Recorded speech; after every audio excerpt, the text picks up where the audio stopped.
Dickinson Society. I can hear this recording in progress now. The papers will be recorded for Sorry, Christa, could you just start again for the recording? Sorry. of course, yeah. So, welcome to the Gardens panel. We will be having three papers of about 10 to 15 minutes each, and I'll keep time on those. The papers after the first paper, they will be recorded for the uh, Emily Dickinson Society YouTube channel. Um, and I'll just introduce the speakers and the titles of the papers briefly now, and then we'll jump right into presentations. So our first speaker will be um, Shuxing Xie. I hope I'm saying that sort of right. Who's an MA student in comparative literature and world literature at Fudan University in China. Um, and will be presenting the paper Floral Kinetics of Seeds in Emily Dickinson's Botanical Poetics. After that, we have Peter Grima, who is a botanist and writer based in Western Massachusetts, who'll be presenting the paper Flowers from the Holy Land, Pressed Plants from Abbeywood Bliss. And finally, we'll end with Junko Kanazawa, who is a professor at Tokyo University, Tokyo University of Science in Japan, who will be presenting the paper Poetics of Natural Geology, Dickinson and Susan Fenimore Cooper. So let's jump right into the first. Thanks very much. And now we'll move on to the second paper by Peter Grima, Flowers from the Holy Land. Yes. Hey, Shujing, can you stop sharing so I can share my screen, please? Okay, I will close it.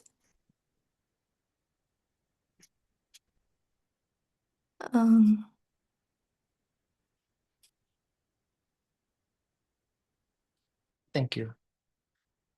All right. So it should be showing my screen. If something's not displaying correctly, please speak up. But thank you. Good morning. Great to see lots of familiar people here online. I'm coming to you from Greenfield, Massachusetts, just north of Amherst. It's a beautiful summer day. So I'm going to speak to you about a little subset of topics that came up in some additional herbarium related research that I'm planning to write about, that I am writing about. And this is a small subset snippet of it that I can share with you today that relates to a more global topic than I'm usually interested in. So everybody's familiar with the herbarium. So Harvard has three herbarium objects in the archives, the herbarium itself, the book. There's also this, what I called the choir, which I wrote in detail about in a paper that came out in the Emily Dickinson Journal last summer. And then there's this third object, which seems like a hodgepodge of items. It's kept as a separate object, so there's very little uh, detail about where it came from associated with the object at Harvard. But and it was the object I was least interested in originally, but as with many Dickinson things, the more attention you give to it, the more appealing it becomes. So this third object, these are my this is my breakdown of the object. So these mounted foreign specimens, like this one pictured here, there are 17 of these little pieces of paper with mounted flowers. There's some loose specimens that appear to be from overseas. There's loose specimens that appear to be from the Amherst area that have been referred to as duplicates, which is kind of a misnomer. And then there's some paper objects that are included there that appear to be wrappers. That sounds mundane, but is also much more interesting than I initially gave it credit for. So I'm going to focus on these mounted foreign specimens today. It's a subset of plants that I thought I would be totally uninterested in, since they're not part of the wildflower scene in Amherst that I'm intimately familiar with. But I became infatuated with it. And I was also had the great honor of having an audience with this object at Harvard at Holm Library this past March, to see them in person and inspect them and make that part of what I'm going to write about.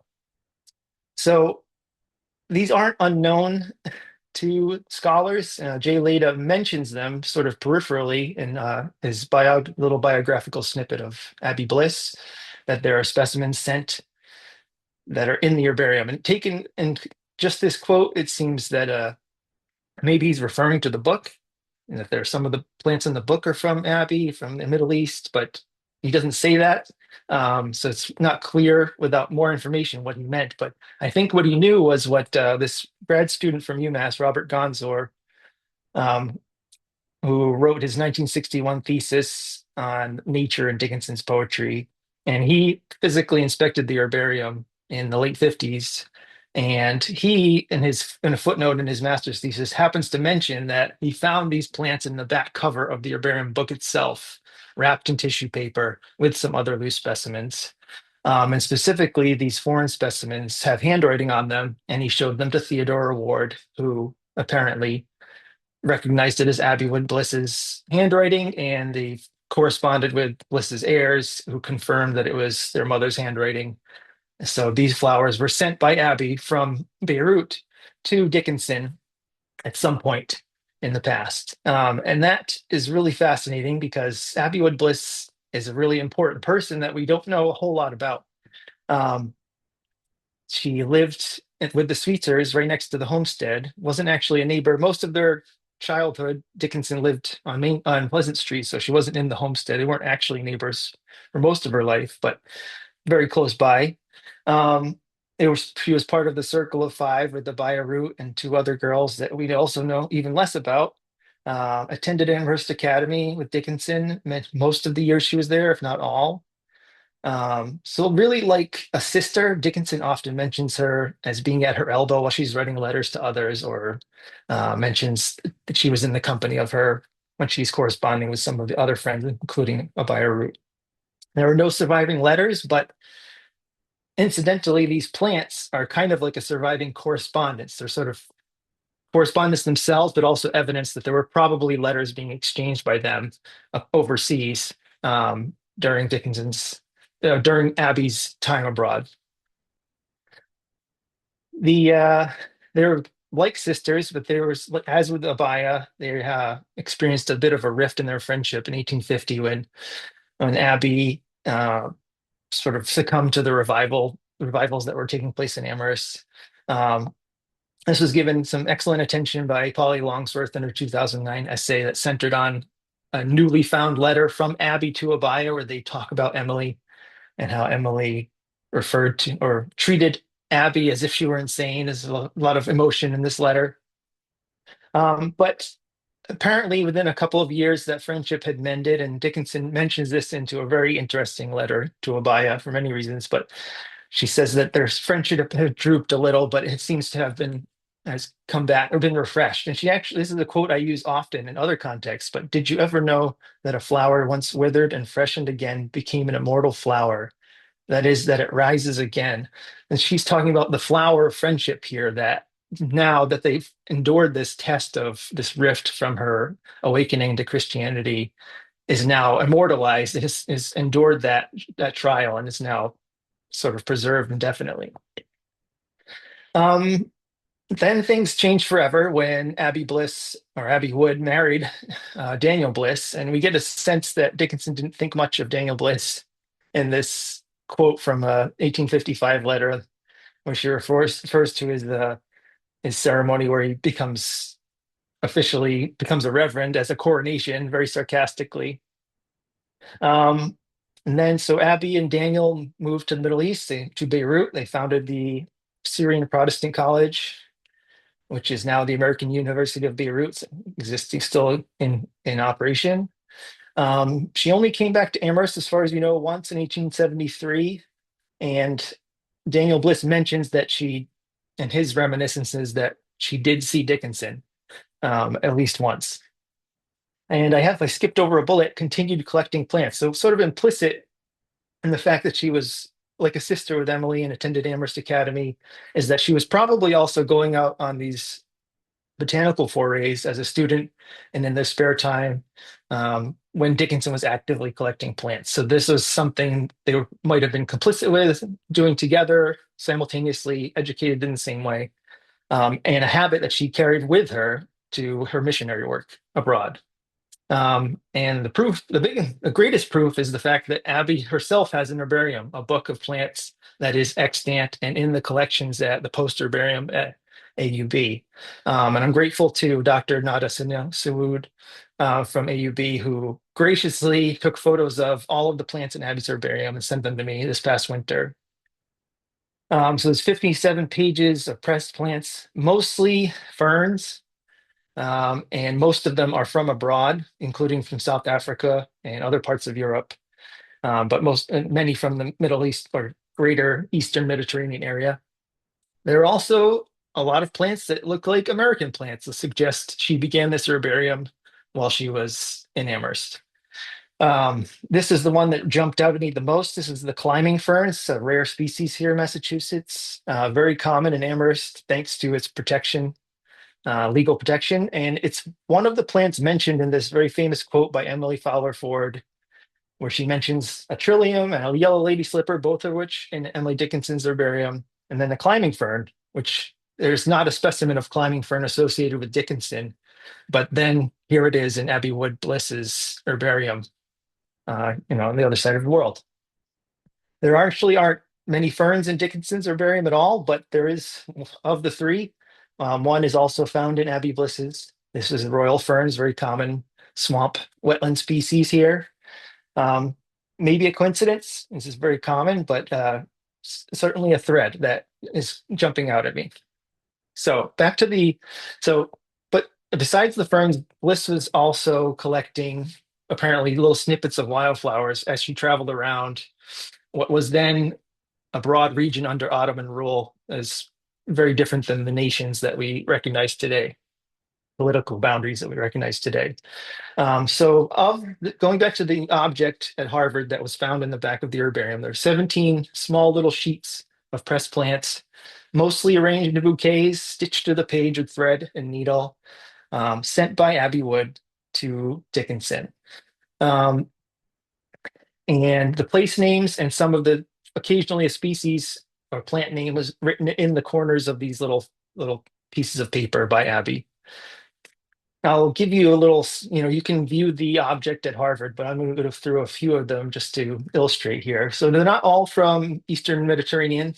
So this is Heidelberg Castle. It's in Germany, Italy.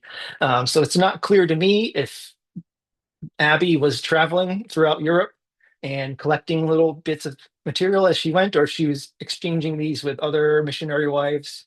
That's unknown. It's possible these represent sort of some collections from her diverse travels throughout the region, mostly from the Middle East.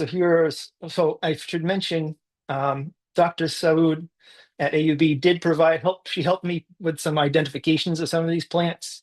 But I had even better help from a friend of mine, Katie Wilson, who is a botanist with the Smith College Botanic Garden, who spent a couple of years working in an herbarium in Tel Aviv. So I was familiar with the flora of the region, and she recognized a lot of plants and provided a lot of identifications for me, for which I am grateful.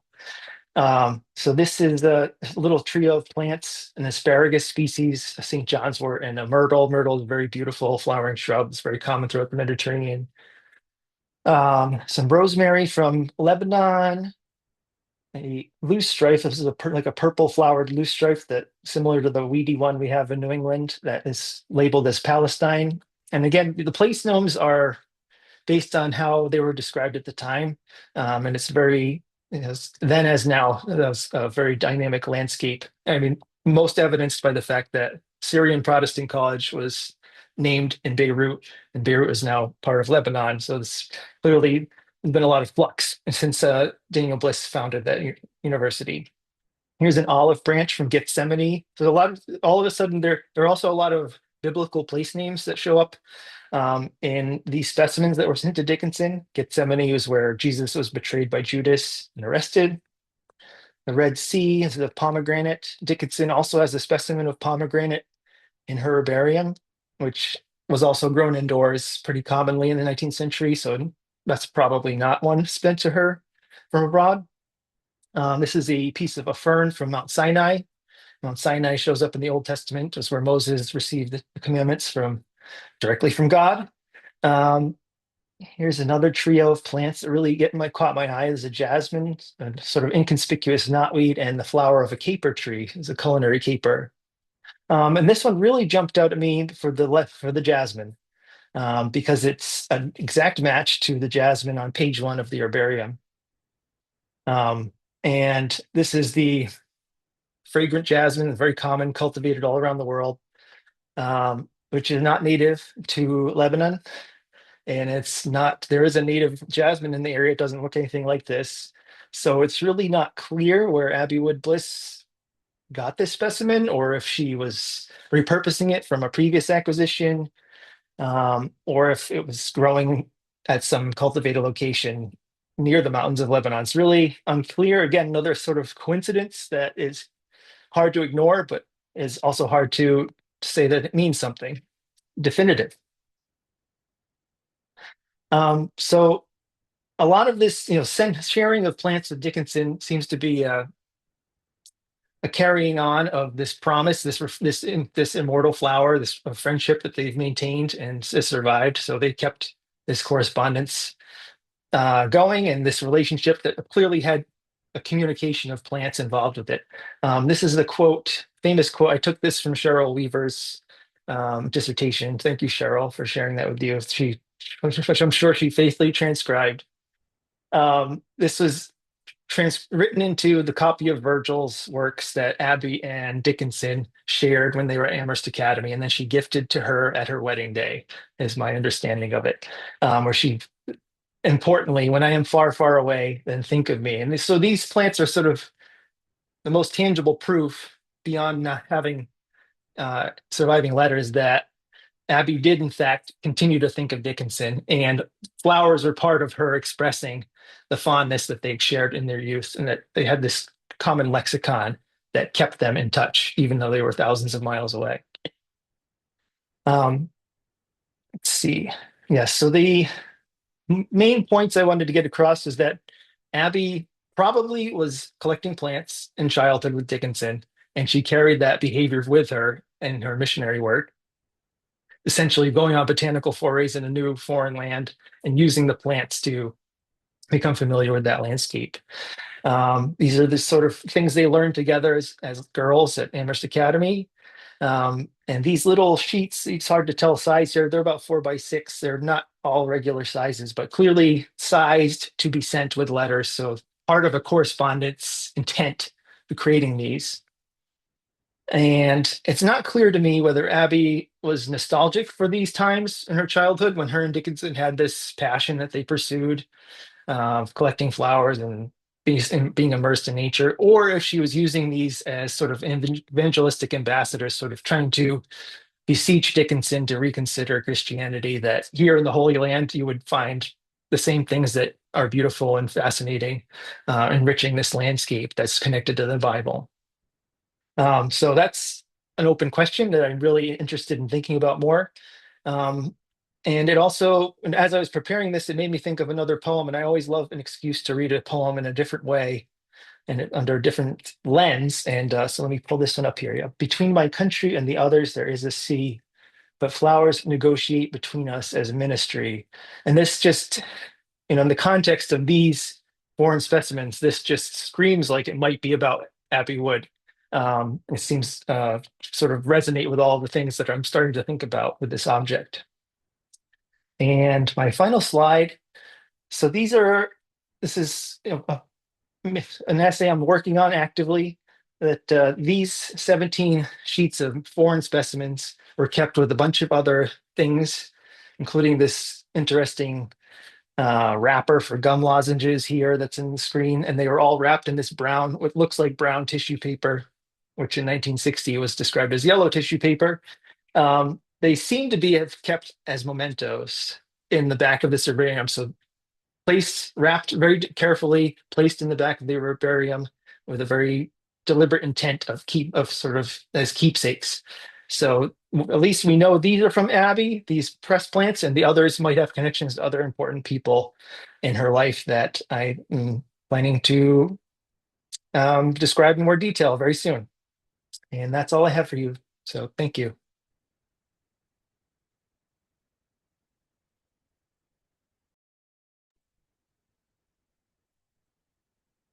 Thanks a lot, Peter. And now we'll go on to the final presentation by Junko Kanazawa, Poetics of Natural Geology. Junko? Yes, so shall I show my, can you see it? No, Not yet. not yet. So I try.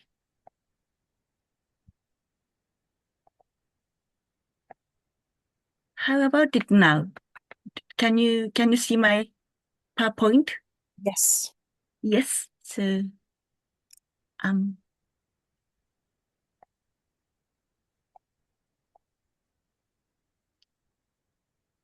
it's okay. Perfect. Can you see me and can you hear me? Yes. Thank you. Thank you. So I'm Junko Kanazawa. So I speak from Tokyo. It is 10:40 at night in Tokyo. So good evening, good morning. So I will read my paper. My topic is Poetics of Natural Geology, Emily Dickinson and Susan Fenimore Cooper. Dickinson and Susan Cooper almost certainly never had any direct contact during their lifetimes. However, it is noteworthy that Susan Cooper's edited anthology of poetry, The Rhyme and Reason of Country Life, is in Dickinson Family Library. Around this time, Dickinson sought out some books of poetry. In 1849, she received a copy of Emerson's poem as a gift from Benjamin Newton. Susan Cooper collected poems from throughout history and around the world that take nature as their main theme. In dealing with the topic of nature, Dickinson and Cooper were directly or indirectly influenced by geology at that time. As Rebecca Bedell succinctly suggests, geology reigned through much of the 19th century as America's most fashionable science. Edward Hitchcock contributed to the development of geology. In the introduction to his Religion of Geology, Hitchcock expresses the purpose of his lecture as to develop the relations between geology and religion. Dickinson studied geology at Amherst Academy under Edward Hitchcock influence. As Juliana Cho suggests, Cooper's thought evokes that of Louis Agassiz. My presentation focuses on how Dickinson and Cooper treat the theme of nature, specifically its geological features. By reading Dickinson's poem next to Susan Cooper's writing, I want to delve into the profound way in which Dickinson deals with this topic. The era in which they explore nature is full of turmoil, marked by a shifting balance between science and traditional thoughts. The agenda of my presentation is, first, I will provide a typical example of Cooper's description of nature and briefly introduce some parts from her book, Rural Hours. Next, I will focus on the Cooper's description of geological landscapes. Finally, I will read Dickinson's poem, This Chasm Sweet Upon My Life, focusing on vocabulary connected to geology and considering the poem's features through the relationship between lyric and geology. So first, working Cooper. First, I quickly introduce a typical example of description of nature from Cooper's Rural Hours, her 2-year record of daily exploring in Cooper's town, riding with her family by horse-drawn carriage or on foot is condensed into the cycle of the seasons. From spring to winter, Cooper's entry in her early spring shows her active outdoor walks of several miles on the lake. So Cooper is enjoying walking on the lingering snow with her whole body. She keenly senses the subtle texture of ice and the sound of melting snow and atmosphere of a horse walking alongside her. Another example, in May, she keenly senses and imagines Bobolink's activities through her senses. However, what seems strange about Cooper is that her use of the subject always being we. Whether walking or going out in carriage, almost all actions are attributed to we instead of I. Her father and family members are always included within we, and the first person singular is truly rare. In an era when it was difficult for women to walk alone for long passage, especially those in Cooper's social position, it could be safely said that using the first person plural for such nature observations served as a sort of entry point of view to nature writing. Using we perspective, Cooper can introduce her observation to readers. Cooper's work was initially published anonymously, attributed only to a lady. It stands in contrast to the presence of I asserted by Henry David Thoreau's Warden in 1854. Thus, while positioning herself behind the first person plural, Susan Cooper captures the landscape and describes it. Second, Cooper's view of geology. As we read previously, Cooper describes her immediate natural surroundings like flowers, trees, and birds in her rural hours.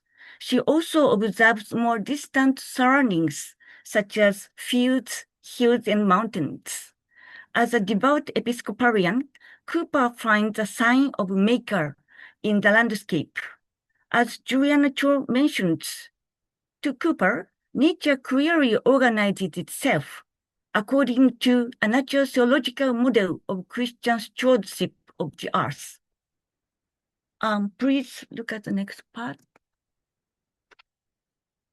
So Cooper description of the pastoral landscape suggests the existence of providence, and she also includes Native Americans who once lived there.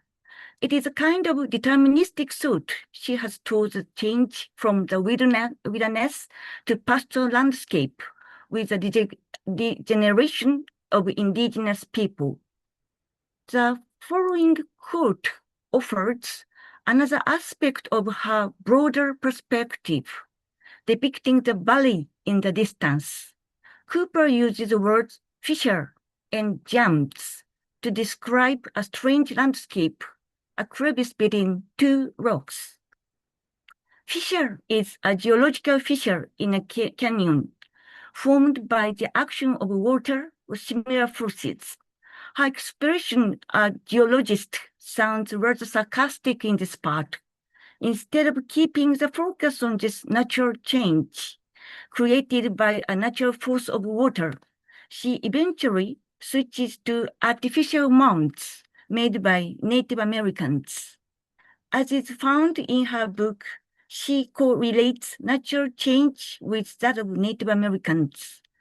Cooper relates changes of the seasons, transformations of the landscape, and related to these change or behind them to the transitional status of Native people who owned the area before. Dickinson and Geology. Reading Dickinson's poem, This Chasm Sweet Upon My Life, against Cooper's writing strengthens Dickinson's specific perspective toward geological landscape. Dickinson begins this poem with the geological word chasm in the first line. About the word chasm, in Edward Hitchcock's book, Elementary Geology contains a description of chasm and illustration by his wife, like this. According to him, massive rock is several rods high, perhaps over 50 meters, was formed by water. This word chasm shifts from one to another successively. The form of landscape itself changes. Chasm in the first line transformed to a fissure, and next to it to gaping sides, and opening and closing widely according to the development of lines. Along the way, the narrator recalls the temptation to switch it up with a sewing needle.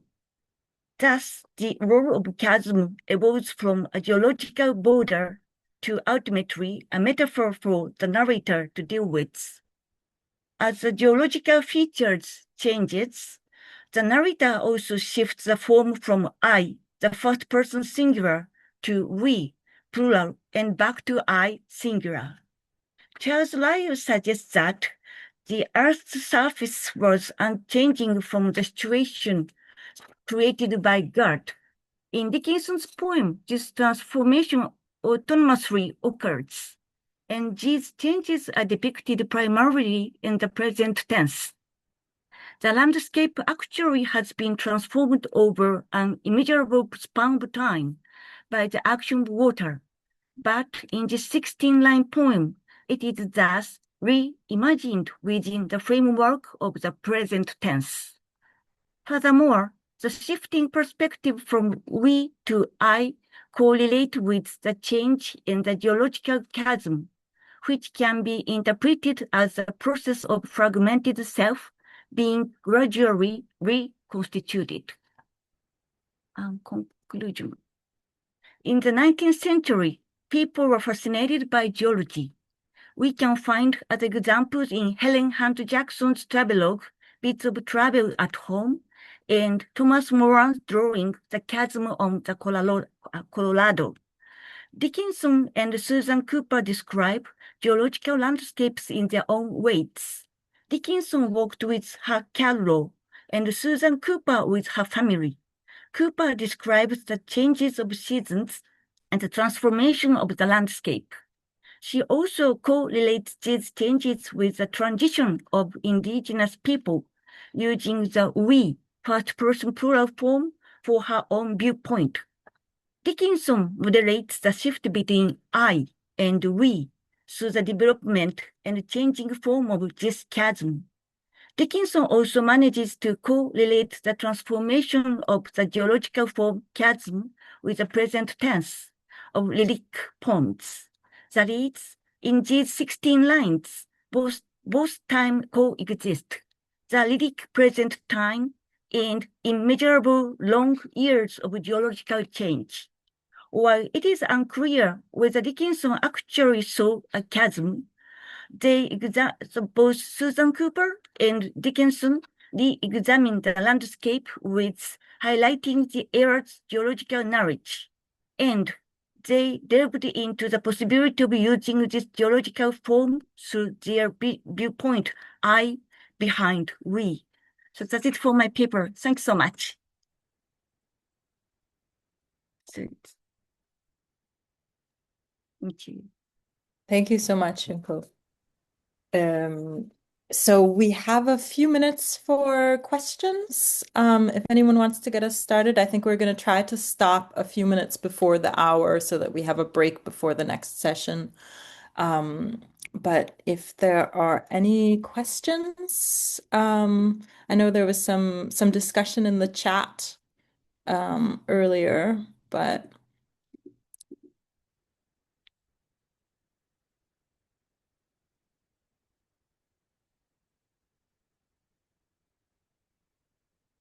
okay. Yeah, Ryan. A quick question, maybe from a point of ignorance to Peter. And I also want to say that I really appreciated the presentations by Shuxing and Junko. But I was thinking in relation to this very suggestive reading of Flowers Negotiate Between Us. I was wondering how frequently are herbariums social objects? versus private or personal objects and or educational objects that you're required to do in school. And so, yeah, what are the kinds of negotiations that we see between people being facilitated by herbariums at that point in time? Thanks, Ryan. Good to see you. That's a really interesting question because there was an actual economy of herbarium specimens, very active in the 19th century. People would collect in order to sell, especially the rarer the species, or a collector was particularly interested in a certain taxonomic group. So people paid the bills by collecting species. These are often men with botanical training. Um, so that was very much active, especially that intensified, and that led to a lot of overcollection in the late 19th century, especially in New England. We have a very great example in the White Mountains, the Alpine zone, these very fragile environments that were just with populations decimated by that activity. So that was the first thing I thought about when you said that. But yeah, I guess the herbarium making, that's something I think about with Dickinson's herbarium. The ultimate question is, did she collect them all? And I don't know. But it's quite likely there was a currency of specimens, even in Amherst Academy group of girls that, oh, I found this one, I'll trade you that, just like children have always done with trading things that are sought after. So I think that is probably inevitably embedded in these objects that we just don't know the actual origins of. Thank you. You're welcome. Thanks a lot. And I think, unfortunately, we're going to have to stop the session here just to be able to take a break before the next session. So I know there are a lot of great connections between these papers, but I think it might be best to stop here. But thanks so much.